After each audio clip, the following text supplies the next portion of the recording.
Hello people, Greg the Wild here, be back once again. Just a little update and thank you. Over my shoulder. I've got a boatload of kits.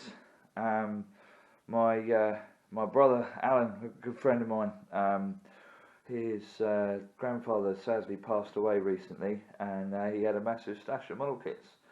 And yeah, he passed them on to me. So we've got. So I had that one already.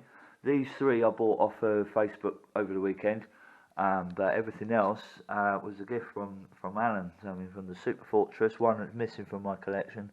Got the Condor. Got some of these are very vintage kits, so maybe these two I won't build.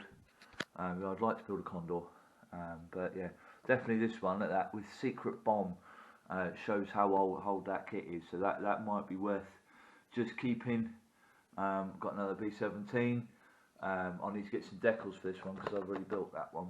But yeah, cut the model, cut the trains, so I'll have a close look at, see if I can put motors in them for my model railway.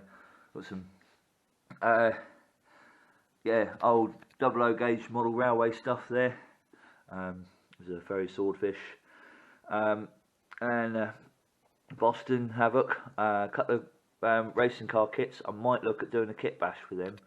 Got a lot of sailing ships, an old Western Whirlwind, some 00 gauge RAF personnel, and then down here, telegraph poles, and a load of different wagons and a brake van, which is pretty cool.